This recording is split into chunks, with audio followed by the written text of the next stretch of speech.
Now, students, Assalamu alaikum. I'm Dr. Zainab and I will be continuing with my lectures on personal identity.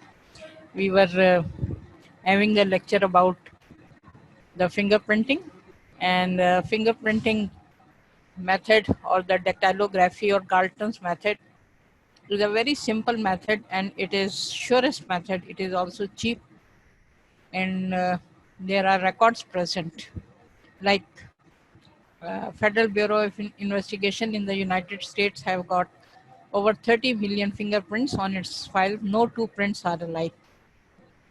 Similarly, almost the whole population of Pakistan, their fingerprints are in record with the NADRA, and it has been found that no two prints they are alike. Even the people who are monozygotic identical twins, they have got different fingerprints. In our country, fingerprints are routinely taken when identification papers are made, like in the case of identity card.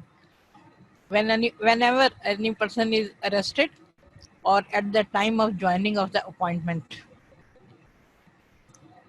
the fingerprints can be taken by two methods. One is rolled and the other is plain. And in the rolled method, it is better because it has got more information. Most of the surface of the tip of the finger that is printed. In the dead body, the recording of the fingerprints become a bit difficult because the post-mortem drying and hardening of the fingertips may be present.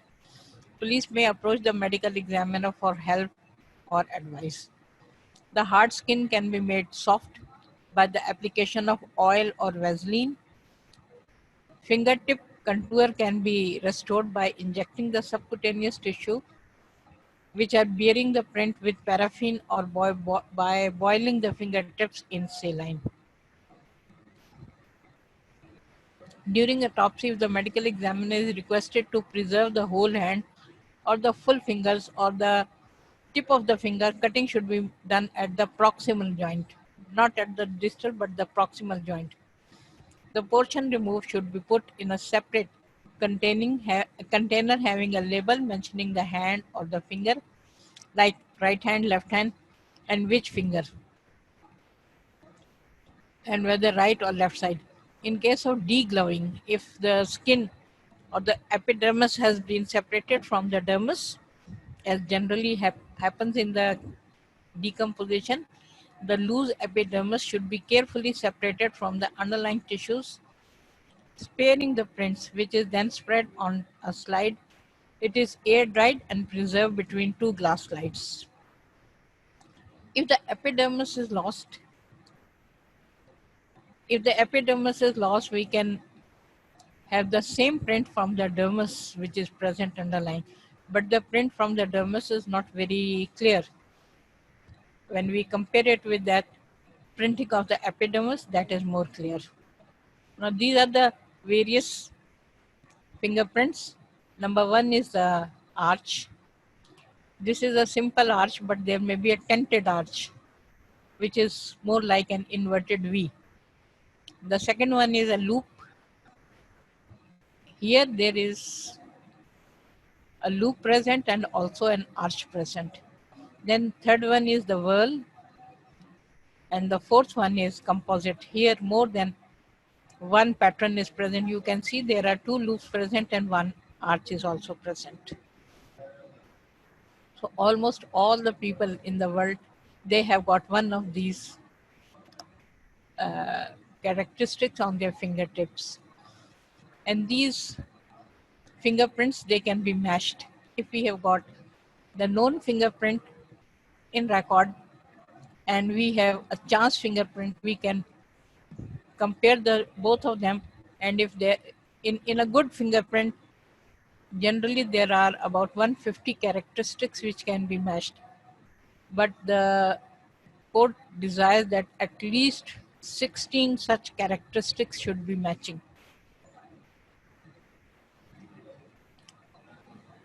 The matching point may be like bifurcation of the ridges, ending of the ridge, a short ridge. You can see ridge ending bifurcation, or there may be an island formation, there may be an enclosure present, or there may be a crossing of the ridge. So these are various characteristics which can be present on the fingerprint, and these are the characteristics which are matched. If we have got a print with us, which we know that it belongs to a particular person, and then when we have a chance fingerprint, then we can compare it with the print which we have got in our record, and if both of them they show the similar points, then we can say that this both the prints they belong to the same digit or same person. There is another very important method of identification, which is photography. Photography of various parts of the body is employed as a method of identification. Face is the part which is most commonly photographed. Now, photography, we can compare it with visual identification. Just like we can identify a person on visual examination, similarly, we can identify a person from the photograph also. So the face is the part most commonly photographed. Other parts of the body which can be utilized in special situations are the pinna of the ear, the iris, and the retinal blood vessels. So photograph of the pinna of the ear may be taken in the case of maternity home. The babies, they are photographed with their pinna. Sometimes the pattern of the iris and also the bifurcation, the branching of the retinal blood vessels may be recorded as a method of identification, because nobody is to interfere with the retinal blood vessels. Facial photograph is taken in front and side pose against a constant background. It may be a blue background or it may be white background. Examples may be on the computerized national identity card, on the passport, on the student card, or on the service card. Facial sketching. You may have seen it on the newspaper that a sketch is made from the description of a person. So facial sketching is also a method of identification of the criminal. So if any person has had a glimpse of the criminal who was shooting or who was killing a person or who was involved in any terrorist activity, from the description of his face, sketching may be made. And sometimes that sketch is very close to the appearance of the criminal. Now, there is another method which is known as anthropometry. It is also known as Bertillon's method. It was a method which was used in the prisons. Bertillon was an assistant in the criminal investigation department in France. He postulated that after the age of 21 years, an individual ceases to increase in size. Well, this postulate is not correct. The measurements of the various parts of his body could be used as a clue to his personal identity. So there are about 14 measurements which are taken, like length and breadth of the head, length of the middle, index and little finger, size of the feet, size of the toes, etc. These are recorded on a card. 14 such measurements are collected. The odds against any two person having the same measurements is 1 in 286. This means when we take measurements of 286 people, there is a chance that two of them, they will have the same. Then there is a description also given to these measurements, the descriptive data of the individual, such as the color of the eyes, color of the hair, the complexion, the shape of the nose, shape of the ear, chin, any identification marks which are present on the body like moles or scars or tattoos, and 14 bodily measurements including standing and sitting heights are recorded. This method requires extensive apparatus and time. Possibility of errors while recording the measurements are also considerable. It may be that you have written 4.0 and another person may be reading it 4.6. So the errors while recording the measurements, these are considerable. This method was used for the identification of the convicts. If any person was convicted from the court and was sent to the jail, so in the jail his identification record was kept, which was actually measurement of the various parts of the body, also the description of the person, particularly the complexion and the features, any identification marks like moles, scars, tattoos. Nowadays, they have got dactylography, which has also been incorporated in this method, and also facial photograph. This method is not used for the masses, it is used for the identification of convicts only. So any person who is convicted in the past, that person was identified through this Bertillon's method of anthropometry. This method is not universally being used because for universal examination, the dactylography and facial photography is being considered. So these are the various measurements which are being taken: the standing height, the span of the outstretched arms, the sitting height, the length of the head, the breadth of the head, the length of the ear, then the length of the foot, left foot, and the measurements of the fingers, the index finger, the middle finger. So these are many measurements which are to be taken, and there is always a chance that error may be present while taking the measurement or while recording them, or even when another person is reading through that record. Now, there is certain methods of identification, that is personal identification, but there are certain characteristics of identification also, like determination of the sex. Two sexes generally exist in the human race. So in most of the cases, humans are either female or male. So a very little percentage is that of intersex. Knowing the sex of an unknown person amounts to about 50% of identification. Suppose if there are 100 people who are unknown in a society, and when we say that the remains of a particular individual which have been submitted for examination belongs to male. So all the females who are unknown, they are automatically excluded. So knowing the sex of an unknown person amounts to 50% of the identification. A person may be male or a person may be female. Most of the cases, either a person is male or a female. Rarely it may be a case of intersex. In the intersex, it may be a congenital intersex or it may be a acquired, later on acquired. The investigations which are conducted to determine the sex are anatomical examination, chromosomal examination. Now the sex, there are other examinations also, like the hormonal assay, biopsies. Sex of an individual can be assessed from external appearance of the individual. This may be natural or it may be acquired. Natural appearance is due to the secondary sexual characteristics. So we can say if a person is tall with broad shoulders and the body is hirsute, there are mustaches present, there is beard present, so likely he is a male.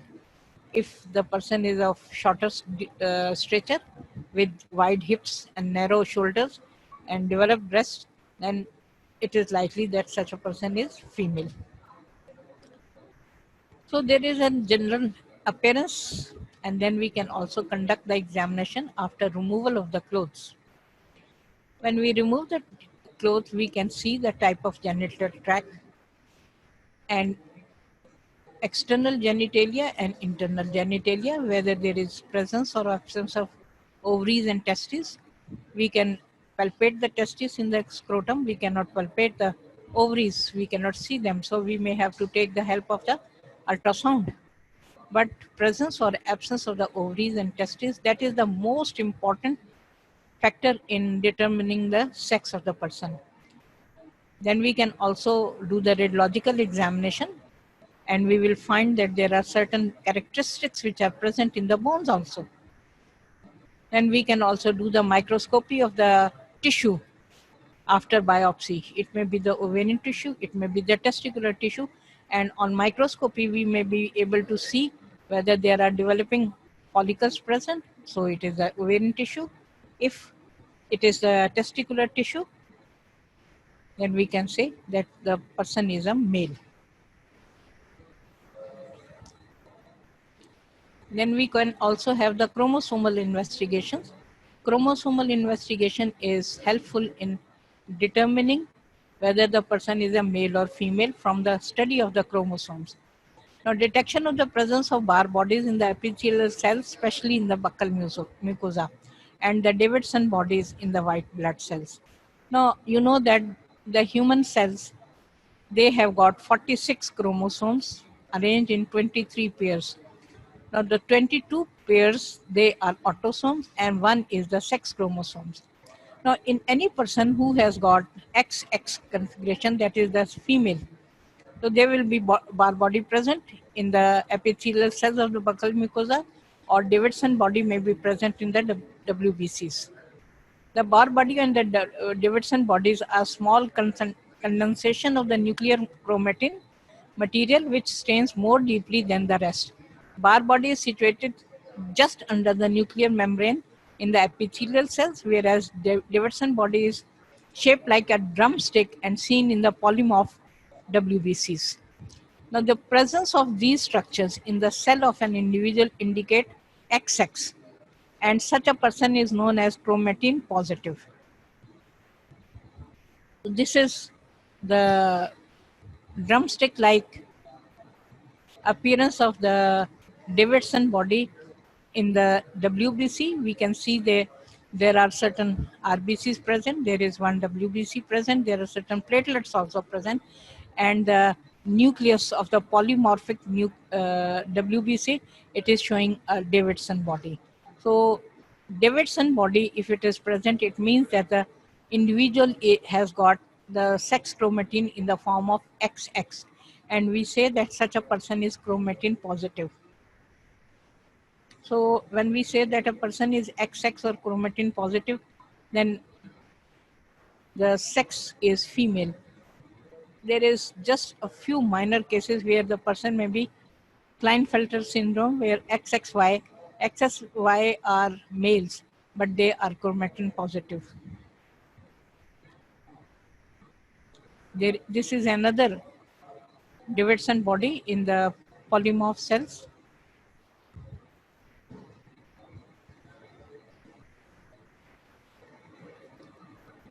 So these are various components of the blood: RBCs, monocytes, eosinophils, basophils, platelets, neutrophils, and lymphocytes. So in the polymorphic neutrophils, the the Davidson body is present. So Davidson body may be present in the form of a drumstick, or it may be a bit sessile, that is, its stalk may not be very prominent.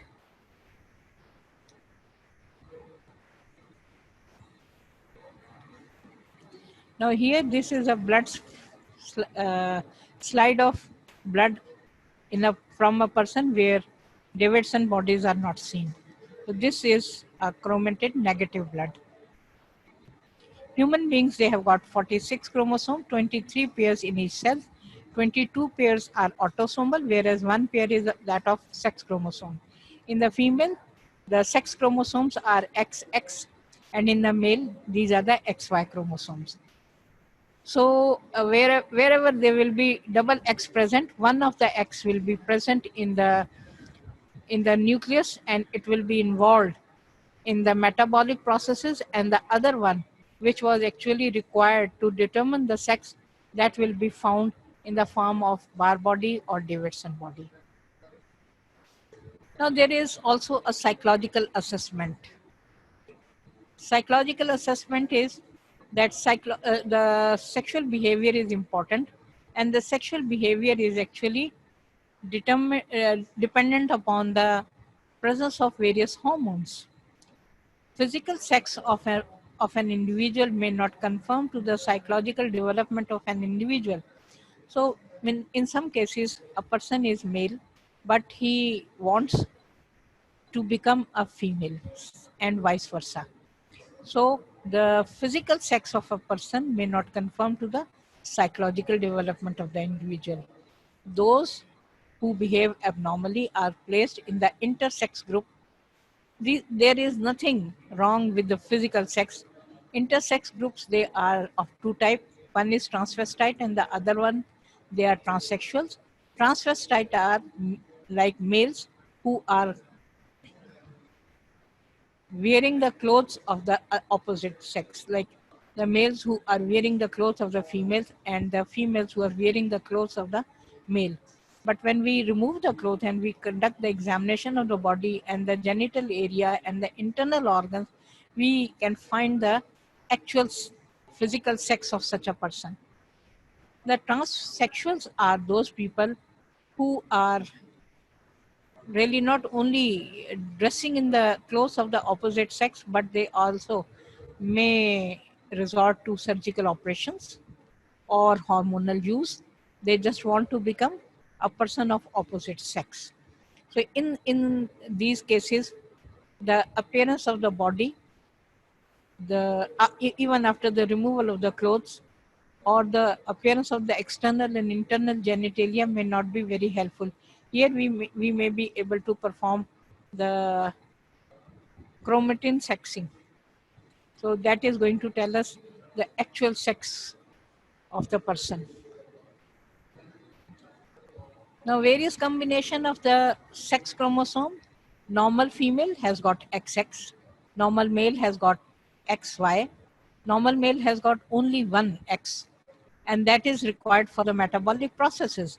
That's why normal male does not have the chromatin condensation as Barr body or as a Davidson body. Now, Klinefelter syndrome may be present where the number of the chromosomes become 47. Instead of 46, it is 47 XXY. So it is a feminized infertile male. This is a male, but the appearance may be like a female. And the chromatin study is going to reveal that the number of the chromosomes is 47. And then there may be variation of the Klinefelter syndrome, that is mosaicism, in which there may be 3 X, or super female may be present, triple X syndrome, or Turner syndrome may be present, in which only one X is present. So in Turner syndrome, the individual is a female but is chromatin negative. In Klinefelter syndrome, the individual is a male but chromatin positive. XXYY, in the same individual, which is known as true hermaphrodite, that may be present in the lower animals who have got in the same individual the characteristics of the female as well as the male, and they are able to reproduce, self-reproduce, but this is not present in the human beings. In the human beings, the external genitalia and the internal genitalia of both the male and female, both of them, they are not present. Neither auto-fertilization is possible. Now, transvestite is one who is obsessed with the clothing of the opposite sex, having compulsion to cross-dress, that is, male wearing the female clothes. So when we remove the clothes, when we examine them on external appearance, they are females. But when we remove the clothes, we find that external genitalia are not conforming to the clothes that the person was wearing. Transsexuals have prominent wish to identify with the opposite sex as completely as possible, discarding forever his or her own anatomical sex. So here they may be resorting to various type of surgeries, and they may be taking hormones. So with the hormones, when they take hormones, then the secondary sexual characteristics, they become altered. And here, when you conduct the examination, even after removal of the cloth, you may be unable to say what the actual sex of the person is. Then we can do the microscopy in the form of microscopy of the buccal mucosal cells or the blood cells, and we will find that if there are bar bodies present, chromatin positive, then originally the person was a female, and if the person was chromatin negative, then we can say that originally the person was a male. Sex determination of the mutilated, decomposed body, fragmentary remains, that depends upon the anatomical investigation. So if the body is mutilated, or whatever organs which we are going to find, they will be helpful in determining the sex of that individual. If the body has been decomposed and only the bones are present, then of course we can determine the sex from the bones. If the body has been reduced to fragments, then the fragments may not be having any sexual characteristic. So actually this becomes a difficult situation. So there are certain features which are helpful. One is hair. So if the body is hairy, more likely it is male. The distribution of the hair on the scalp, the distribution of the hair on the chest, on the upper arms, the distribution of the hair on the axilla and in the pubic area. So these are male characteristics. Hair, non-gravid uterus and prostate gland resist putrefaction. These structures as well as the bones, they help in identification of the sex of the person. So in mutilated dead bodies, if we find the skin or the facial skin, which is hirsute, hairy, we may say that probably the person was male. Decomposed body, where we can find prostate gland or the non-gravid uterus, we can say that the sex was male or female, as the case may be. Or if there are bones only, then of course we can determine the sex of the bones. If there is sacrum present, if there is femur present, if there is hip bone present, so we can identify the sex. Sex determination from the bone is possible during the childhood, but it becomes easy after the puberty. Now the sex differentiation of the bone, it is a secondary sexual characteristic which is dependent upon the presence of hormones. So because the hormones, they are present in the human body after puberty. So after puberty, the sex determination from the bony examination, it is easy. It can be done during the childhood, but it is not so easy. In childhood, the bone which is most helpful, it is the hip bone and particularly the sciatic notch. Female bones are comparatively smaller and lighter in weight. Both subjective and objective methods should be undertaken for examination of the bones. Subjective, like the bone is shorter, bone is smoother, bone is lighter, its ends are smaller. ये तो इसके subjective and objective is that you measure. You say that, say if the bone is 300 millimeter or less than that, it is female. If it is 350 or more than that, then the bone is that of a male. So it is the same subjective things which are given in the form of measurement. So we say smaller bones are female, but if we measure the bone and we say 300 and less is female, 350 and more is the male. So that becomes objective method. Now, accuracy of the bones for determination of the sex, this is dependent upon the age after puberty. If the person is adult, has attained puberty, and we have got the entire skeleton present, then the chances that we are going to correctly determine the sex of the person is 100%. If the pelvis only is present, then 95%. If the skull only is present, 92%. If pelvis and skull both are present, then 98% chances that the sex may be determined correctly. Pelvis and long bones again 98%, and long bones only about 7 to 80%. Now this also gives us the importance of various bones. So pelvis is very important. And pelvis is the most important bone in determining the sex. Then are the long bones and the skull also. The skull, if we have to examine the skull in the female, the skull is smaller, it is lighter, it has got about 10% less capacity in in the cranial cavity than from the male skull. Craniofacial proportion, they are similar in both the sexes. Contour of the face, forehead, glabella, supraorbital ridges, orbit, cheekbones, nasal aperture, and the mandibles are smooth in the females, and they are rougher. They are more prominent in the male. Superciliary arches are less prominent in the females. This is only one thing which is present in the Negro races, but otherwise, supraciliary arches, they are not prominent in the females.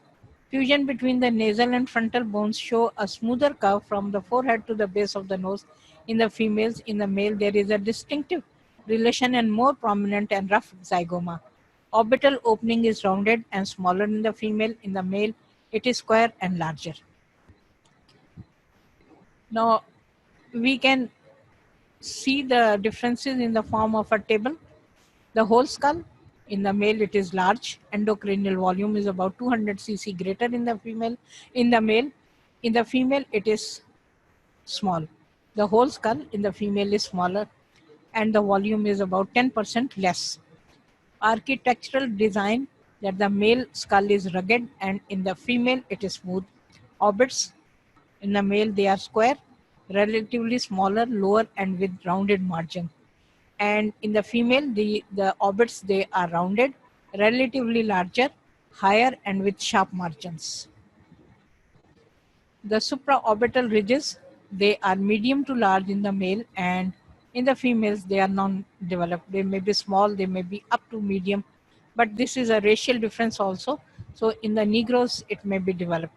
Cheekbones large and more laterally prominent. In the female it is small and more flat.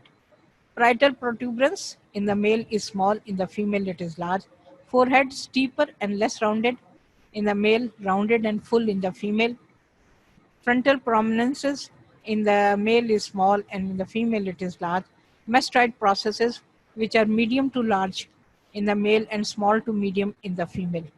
Now, when we have to examine a skull, if we can examine the mastoid, if we can examine the foramen magnum and the occipital condyles, then we may be able to assess the sex of the person correctly, because these are the three things which are easier to examine. In the occipital region, the muscle attachment and the protuberance is prominent. In the female, the muscle attachment and the protuberances are less prominent. Occipital condyles are large in the male, and in the female it is small. Mandible is large with higher symphysis. In the female, the mandible is small with less corpal and ramal dimensions. The palate is large, broader and U-shaped, and in the female, the palate is small, narrow and parabolic. Teeth, they are large, and the first lower molar may be having 5 cusps. In the female, teeth are small. With all the molar, they have got only 4 cusps. Pelvis is another bone which is very important in determining the sex. In the female, it is light, less massive, smooth, and like a flat bowel. In the male, it is heavier, massive, rugged, with marked muscular attachment and deeper, shaped like a funnel. The subpubic angle in the female is 90 or maybe more than 90, whereas in the males it is 65 to 70. Sciatic notch index, it is a very useful criterion in the sex determination, even in the children, prepubertal children. This is less in the males and it is more in the female. The dimensions of the true pelvis are more in the female and those are less in the male, because it is a physiological characteristic.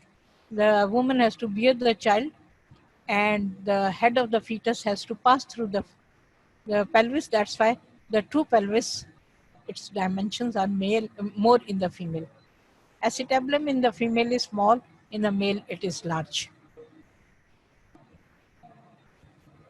Sex differences in the pelvis. Whole pelvis in the male massive, rugged, marked muscular attachment. Female less massive and smooth. Subpubic angle acute and V-shaped, 65 to 70 degrees. In the females, it is rounded, broader, U-shaped, and more than 90 degrees. Symphysis pubis. In the male, it is higher. In the female, it is lower. Orbital foramen. In the male, it is large and oval in shape, with the highest dimension vertical. In the female, the foramen is small and triangular. The largest dimension is horizontal. Acetabulum in the male is large because the head of the femur is large in the male and it is small in the female. So when the head of the femur is large, the acetabulum is also large. It is laterally directed. In the female, the acetabulum is small and anterolaterally directed. Gretic sciatic notch, it is small, close and deep. This is very prominent in both the sexes. Small, close and deep in the male and large, wider and shallower. This is one thing which can be examined in the bones of the prepubertal child also. It is easy. Ischiopubic rami, male everted slightly and in the female it is everted strongly. Sacroiliac articulation, in the male it is large, in the female it is small. Preauricular sulcus are not visible in the male and they are more frequently developed in the female, particularly after the birth of a full-term child. And ilium, it is high and tends to be vertical. In the female, it is lower and divergent laterally. Sacrum, it is larger, narrower, with more evenly distributed curvature. It may often have more than 5 segments. In the female, the sacrum is smaller. It is broader, with tendency to mark curvature in the upper and lower segments. The curvature is different. It is not uniform. It is the curvature in the lower segment is more marked, and it always has only 5 segments, never more than 5. The pelvic brim in the male is heart-shaped and in the female it is circular or elliptical, which is known as gynecoid pelvis. Pelvic cavity is smaller in the male and it is oblique, shallow and roomy in the female. This is a physiological characteristic which is developed under the influence of estrogen and progesterone so that the head of the baby may be accommodated and the passage of the child during the birth may be facilitated. So the dimensions of the true pelvis in the female are more. Sternum is also one of the bones which shows sex differences. In the females, the manubrium length is comparatively more than that in the males. So we can say that in the females, the manubrium sterni is longer. In the female, the manubrium sterni is longer, and in the males, the manubrium is less. So the body of the sternum is more than twice the length of the manubrium in the male, whereas in the female it is less. Manubrium index can be utilized to determine the sex from the length of the manubrium and length of the sternum. So it is the manubrium index is length of the manubrium over the length of the sternal body into 100. The long bones are also very good indicators of the sex. These are heavier and longer in the males. In the females, they are lighter and smaller.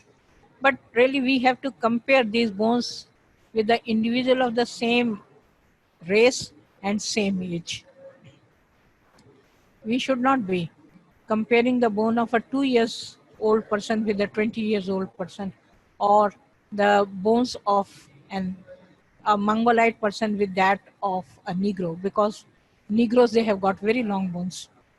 So generally the long bones of the males, they are heavier and they are longer. In the females, they are lighter and smaller. Femur is the most useful for recording the size and measurements of the angles to help determine the sex. The muscular attachment is also prominent in the male. Ball joints are larger in the males. So the head of the femur, the head of the humerus, they are large in the male. So suppose if we have got two subjects, one is male, one is female, they are of the same age, same race, and same height. The joints In the males, they will be larger than the joints in the female. Next, we come to the criterion which is known as age. Every person has got a particular age. Age is one of the primary characteristics in the personal identity. Every person has got a specific age. Determination of this age is helpful in establishing the identity. So age is really dependent upon the development of the person. So the most important and consistent is the bony development. So depending upon the bony development, there are three phases of the human life. First is proliferative phase, where the bones are still developing. So the intrauterine phase and extrauterine phase up to about, we can say 20 years, 18 years, that is the proliferative phase of the body, where the body is still growing. The bones are still growing. Then the static phase. Once the bony growth has been completed, it is going to remain as such for some time. That is known as the static period. And if we can say from 20 or 25 to 35, no change may be seen. So the person has attained the prime and is going to remain as such for some time. That is known as static phase. Then comes the retrogressive phase. That is the tissues which have fully grown are now showing the degenerative changes. The bones may become osteoporotic. There may be roughening of the joint surfaces. There may be lipping of the joint. So these are various degenerative changes which may be present. So this phase is known as retrogressive phase. Proliferative phase, biologically it is the period of the development in the human body. Every part of the body increases in size. It has got two distinct stages, intrauterine age and extrauterine age. Intrauterine age starts from the conception till the birth. Extrauterine is from the birth up to about 25 years of age. Static phase is from 25 years up to about 35, 40 years. Retrogressive changes is from 45 years onward till the death of the person. During this period, there are degenerative changes which are present in almost every organ and part of the body. Like we can say in the heart, there is brown atrophy and atherosclerosis. In the eye, there may be cataract formation. In the skin, there may be wrinkling. In the hair, there may be graying. So changes are occurring in the body. In this phase, they are erratic and the age estimation is only an approximation from them. We cannot correctly or accurately estimate the age from these retrogressive changes. These changes include osteoporosis, cataract formation, graying of the hair, baldness, atherosclerosis, etc. So estimation of age is made at the time of school admission. The child has to be 6 years of age when he or she is to be admitted in the school. Issuance of the identity card, a person has to be 18 years of age when ID card is to be given. Employment and retirement. Generally, in some employments, the age is 18 years. In other, it may be 23 years. Retirement age also is different, but most of the retirements, they occur at the age of 60 years. For civil purposes, marriage, there is an age present. Election for the candidate and for the voter. For the to contest the election, the person has to be more than 25 years of age, and to vote, the age was more than 21 years, but now it has been reduced to 18 years. For criminal purposes, criminal responsibility, there are various ages which are given in the law, like 7 years, no criminal responsibility, up to 12 years, no criminal responsibility, but the decision lies with the court, and 12 years to 18 years, diminished responsibility, full criminal responsibility, 18 years or more, capital punishment after 18 years. There are certain factors which affect the age. These are sex. If a person is of female sex, the changes will be rapid as compared to male. particularly in the initial phase of life. The females, they have teeth eruption earlier. They have milestones earlier. They have puberty earlier than the males. The second thing is race. So there are various races, and the changes in the Negroid race or in the Caucasian race, it is different from the Mongoloid. Nutrition, if a person has got good nutritional status, then the growth will be rapid. Climate and genetics. So in hot climate, the changes are rapid. In the cold climate, the growth, it continues for a longer time. Genetics are also very important because many things are genetically determined. The bony and dental data for estimation of the age in the female is different from the males. So I have told you that the females, they show eruption of the teeth earlier than the males. Similarly, the bony growth is also advanced in the female as compared to the male. Puberty occurs earlier in the hot climate than in the cold climate. Estimation of age can be done from the dental data and from the skeletal data. The body is a complex structure. We have to look for the length of the body. We have to look for the weight of the body, other body characteristics. There is a great overlap among these characteristics in the various races.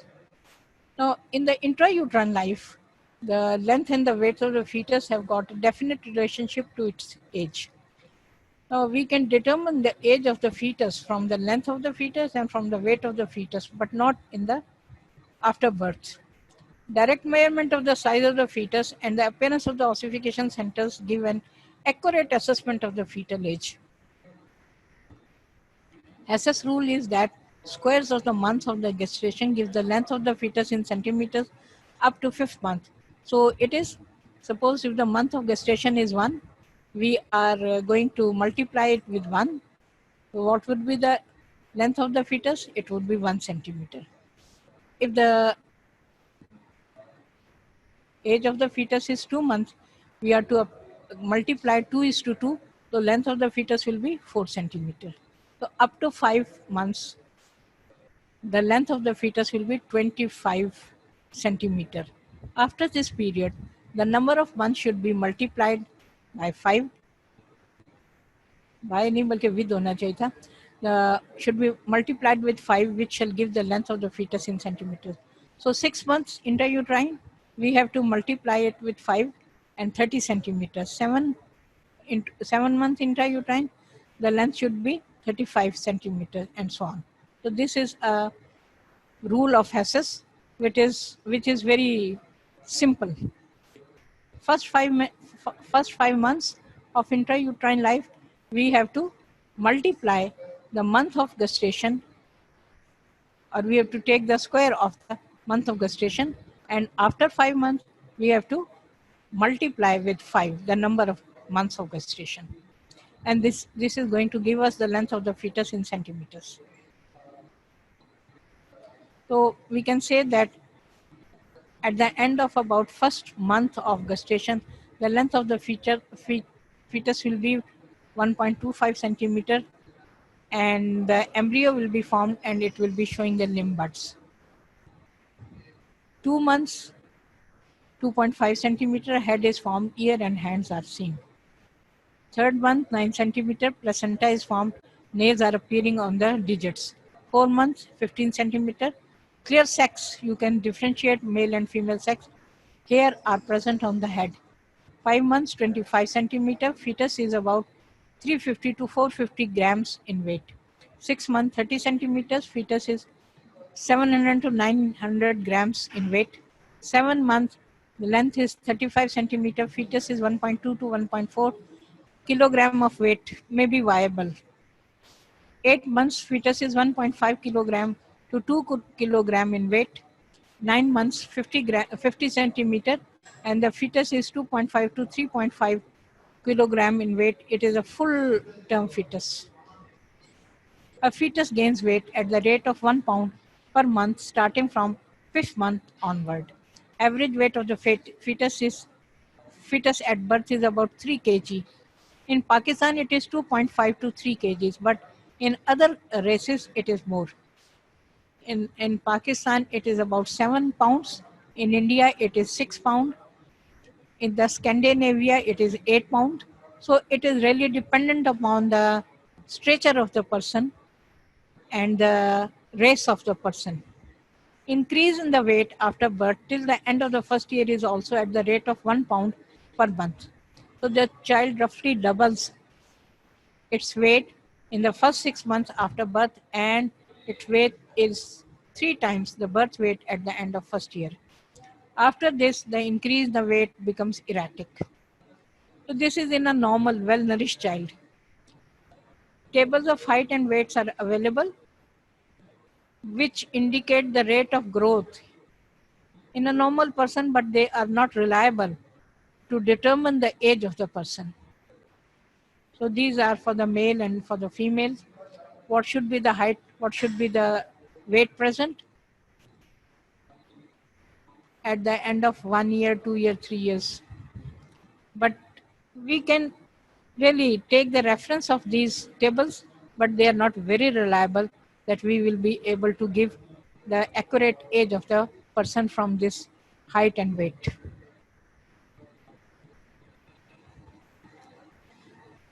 The developmental changes, they are more reliable. In the intrauterine phase, appearance of the facial features, appearance of the nails, appearance of the hair on the head, eyelashes, differentiation of the sex, and descending of the testis, all of these things, they occur at a particular age. During extrauterine period, changes occur around the onset of puberty. In the males, after about 13 to 14 years of age, appearance of the fine hair in the pubic region, the enlargement of the testis and the penis and deepening of the voice occurs. These changes are followed by the appearance of the hair in the axilla, and finally the hair began to appear on the face, first on the upper lip and then on the mandible, that is the mustaches and the beard. In the female, the appearance of the hair about the body is about 1 year earlier than the males. First it is in the pubic region, then it is in the axillary region. There is never a facial growth present in the female. And at the age of about 13 years, the female also starts menstruating. The retrogressive changes, they take place in both the sexes starting at the age of about 30 to 35 years. These can act as a pointer to age, but these are not reliable. Wrinkles that start appearing around the eyes and in the front of the ears. Arcus sinalis begin to develop in the eye around the cornea, appearing at about 45 years or later. It becomes circular and complete not before 60 years. Changes in the color of the hair like graying occurs around 35 years. Graying of the pubic hair never occurs before 50 years. Loss of elasticity and discolorization of the skin of the buttocks and abdomen, and internal changes may be seen like brown atrophy of the heart. So these are actually dependent upon many factors, but most of them, they are dependent upon the level of the hormones. So when there is low level of the hormones, particularly the estrogen, then there is atrophy of many organs in the female. Next, we come to another characteristic which is known as the dental data. It is the most important in determination of the age and identification. The structure of dentine is the most durable of all the human tissues because it is highly mineralized. A tooth is composed of dentine having two parts. One is the crown, which is visible in the buccal cavity, and the other is the root, which is embedded in the bone. It is covered, the part which is visible in the mouth, it is covered by the enamel, which is highly calcified, and it is the hardest of the tissues. So enamel and dentine, they are the most durable of all the human tissues. They are not destroyed by putrefaction or burning or trauma. The root of the tooth is contained in the bony socket. Some teeth, they have got single root and some have got more than one. Cementum, which is very hard tissue, covers the roots. So this is the structure of the teeth. You can see there is enamel present, there is dentine present, there is pulp cavity present, or the pulp chamber is present, root canal is present, and ligament is present, which is anchoring the tooth to the socket. So you can see the crown is a part which is present. In the mouth it is visible, it is covered by the enamel, and the root is a part which is embedded in the bone. It is not visible and it is also not covered by the enamel.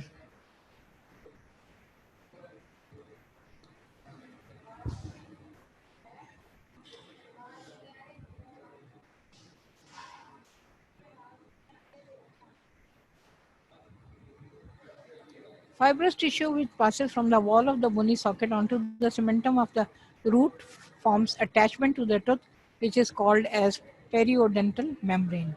The epithelium around the tooth neck forms a V-shaped reflection. It is called the gingival crevice. Teeth have got a central cavity that contains the blood vessels, lymphatics, and nerves, along with some cells associated with the formation of dentine. These tissues occupy the central cavity called the dental pulp. So this is the longitudinal section of the tooth showing the supportive structures. The enamel, which is present in the crown, the dentine, which is present underneath, the secondary dentine formation, which is taking place, neonatal line, which is present in the enamel at the time of birth, or neonatal line present in the dentine also, gingival attachment is present, pulp cavity is present, alveolar bone, periodontal membrane is present, apical cellular cementum is present. So these are various structures which are present in the teeth. Neonatal line in the enamel in the dentine is that there is formation of enamel and there is formation of dentine every day in the fetus. But when the baby is born, the baby is going through a stressful condition at the time of its birth. So there is some stoppage of enamel formation and dentine formation, and that is visible as the neonatal line in the enamel and in the dentine afterwards. There are certain changes which may be present in the teeth, that is attrition, यानी दांतों का घिस जाना. Attrition is when the enamel, it is rubbed off because of chewing. In mass disaster, dental data has been proved to be vital in establishing individual identification, as teeth and bony supporting tissues are quite characteristic of an individual. Now, in the air crash जो अभी हुआ था कराची में, many of the dead bodies, they have been identified by dental examination. So if we have got the dental record of a person during their life, the forensic odontologist or forensic dental surgeon can compare that ante-mortem dental data with the post-mortem findings, and with the comparison can say that the dead body belongs to a certain person. So there are two things. One is that the dentine and enamel and the bones, they are very tough tissues. They are not easily destroyed. And the second is that these are individual. They are just like the fingerprints. They are individual to every person. Teeth are indestructible and resistant to fire and can withstand decomposition. Medical examination should follow the defined procedure. His observation should be recorded in a way that the other dental surgeon should be able to read and understand. Everybody conducting such an examination must use the same symbol for charting. Okay, inshallah we will continue. मुझे बताएं number क्या हो गया? Slide.